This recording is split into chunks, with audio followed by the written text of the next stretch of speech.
So what we're going to do today is talk about the 10 millimeter pig, and because we have limited time, we're going to skip kind of the head region because we did that mostly with the chick embryo, enough to see the basics.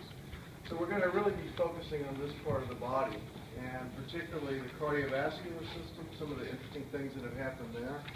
We're starting to see in the pig the partitioning of the heart into right and left atria, right and left ventricles, and we're going to see how that's done. Okay?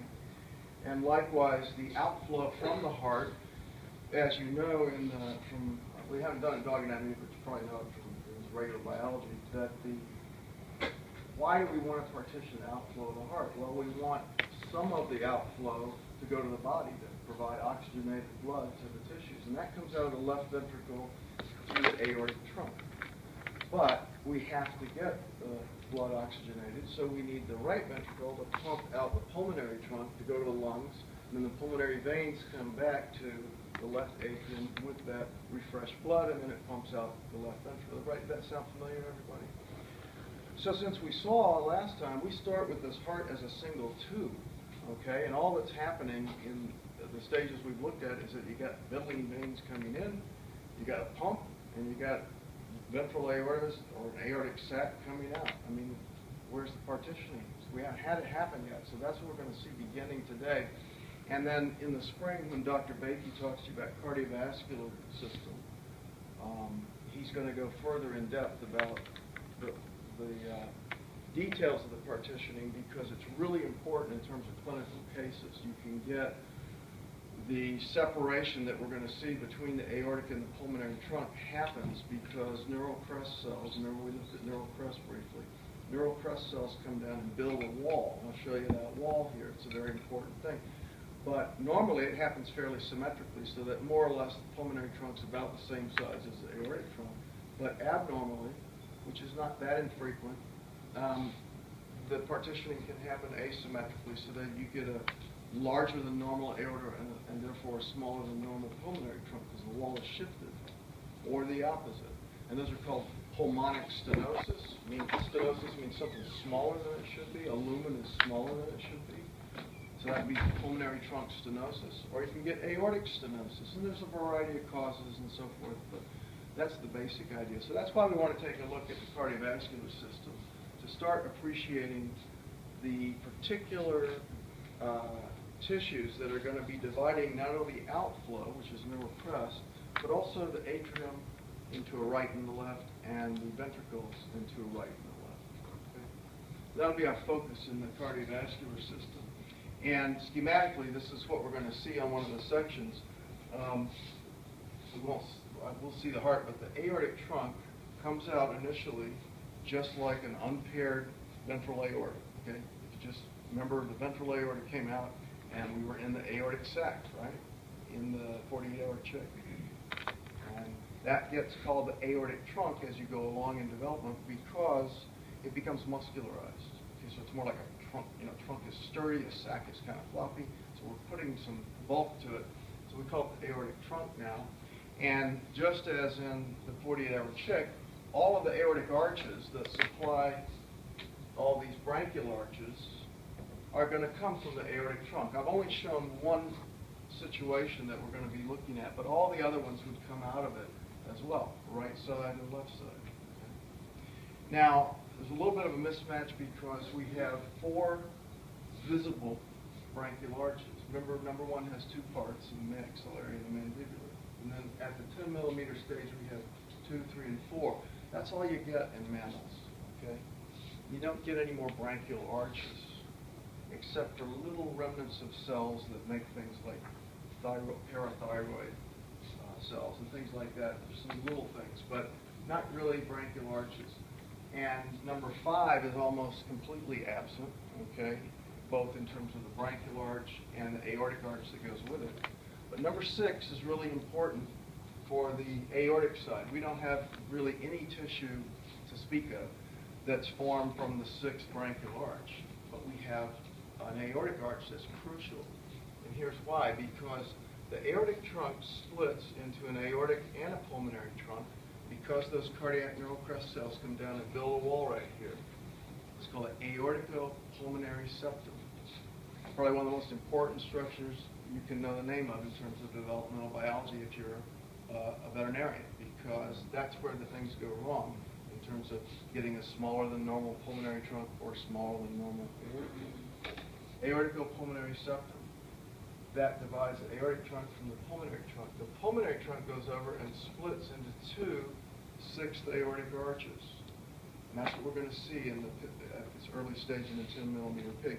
Where are these going? Well, these are the source, as you can tell from the name, of the blood supply to the lungs. Okay, this is your future pulmonary arteries. Another crucial clinical aspect of cardiovascular development is going to play out, and again, you'll see it in the spring, in the form of patent ductus arteriosus. And I won't go into it today because we don't have time, but it involves the asymmetrical continued development of the sixth aortic arches. So this is where we're probably meeting some of the most clinically relevant developmental biology today, with the aortic pulmonary septum dividing the aortic trunk and the pulmonary trunk, and with the later elaboration of patent ductus arteriosus that is directly connected with this development of the sixth aortic arches. So any questions about that? Okay. This is a schematic of the right side of the embryo, and again, many things are repeated on the left, so I've only drawn them one way. So let's go over some of the major features that we're seeing here. Obviously, there's a 90-degree head flexion, just like we saw kind of in the 48-hour chick, but more elaborated. And we have a forelimb bud and a hindlimb bud by this time of development. This time of development in the pig, now we've shifted to a mammal, obviously, but it corresponds more or less to about 76 hours, somewhere like that, in the chick development. So it would be the next stage we would look at in chick development if we were going to do that lab. We have a heart, we have a liver below that. We haven't yet started to build the diaphragm, but we're going to see the very beginnings of it. Okay. Then we have an umbilical stalk, because, and I've drawn it with a squiggly line because it keeps going, so we've cut it off. Why do we need an umbilical stalk? Well, that's how we get, this is an out-pocketing from the hindgut region.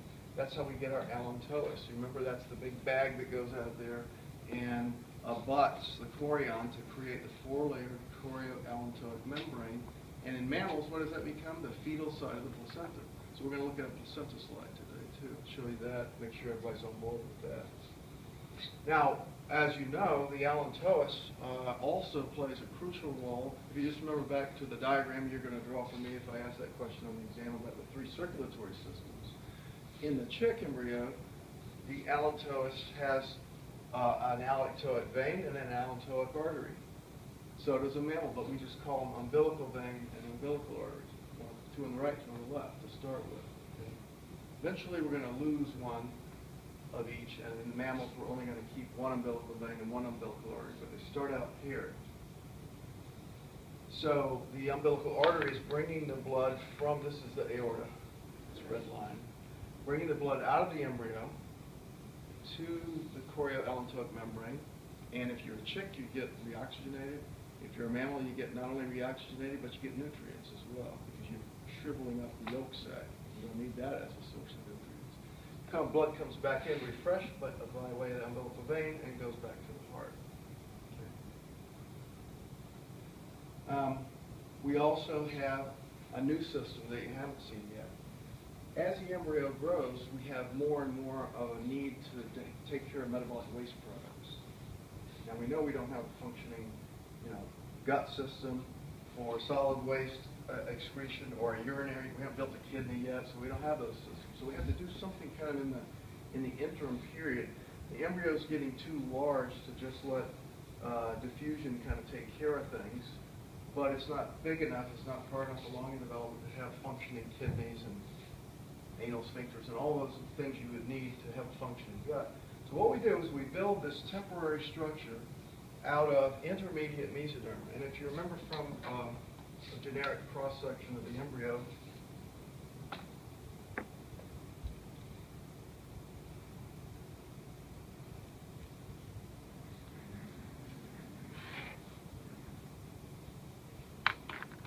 so we'd have ectoderm up here, and a notochord, a neural tube there, a notochord below it, and the somite there and there.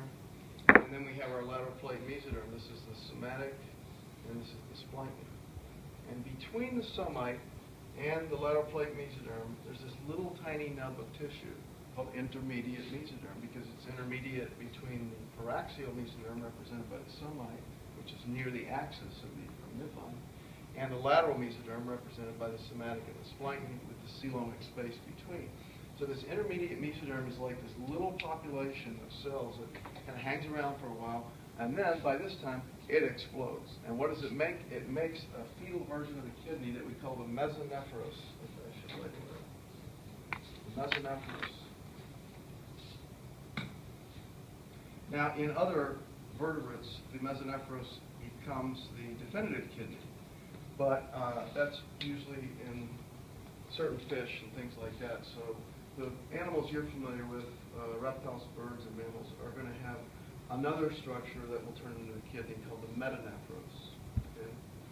So the way it works is you build this big mesonephros, and then once the kidney gets going and gets further along in development, you degenerate most of your mesonephros.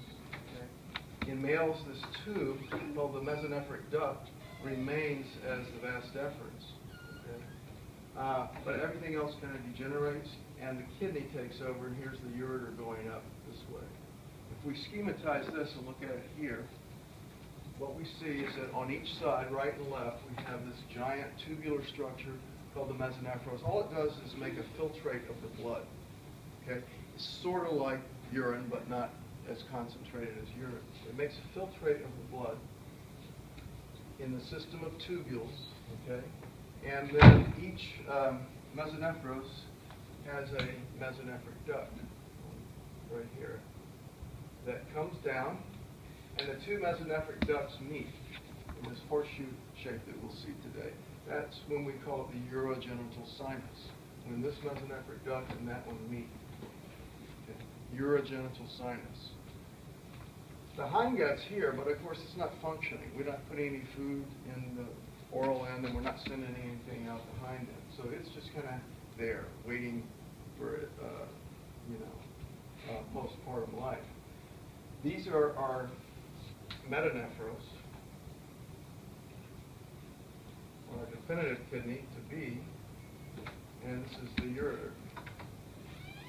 So what you can see is that on each side there's a metanephros, and then each one has a ureter that comes into where? This urogenital sinus. So this gives you a clue. I don't know if you've seen this in a dog yet, but as you probably know, the kidneys kind of are up in the retroperitoneal area. They have ureters that go caudally, and they empty into what? The bladder, right? So this area is going to make the bladder. The urogenital sinus is the original origin of the bladder. Okay? I've drawn it schematically, but it's a tubular structure. Okay? And coming out in the embryo and the fetus, coming out of the urogenital sinus is a tube that goes out into the umbilical stalk, and that's called the allantois. It's labeled right here. Allantois. So that's how you send the waste products out. You collect them here in the mesonephros, send them down the mesonephric ducts to the urogenital sinus, and send them out into the allantois. What is the allantois? Well, it's a giant bag. Okay? The wall of the bag is going to form part of the chorioallantoic membrane. In birds, that abuts the shell. In mammals, it abuts the uterine wall as the fetal side of the placenta. Inside the bag, you've got a lot of space, and that's what we're using the extra embryonic coelomic space for. So there's all this space out here between the lateral plate mesoderm. The balloon fills up all that space. Remember the other drawing you're going to maybe draw for me on the exam of how you create the extra embryonic membranes, the little three-stage thing. That's what happens, and so we've got a giant garbage can out there. That's what that space is for. That's where we dump the waste products that are coming out of the allantois. And eventually they get resorbed by the maternal side of the placenta, so there's an exchange. But that's a holding garbage can, if you will. Any questions about that? So here's a classic exam question. Name the 6 things that you find in the umbilical stalk, and here's what they are. two umbilical veins.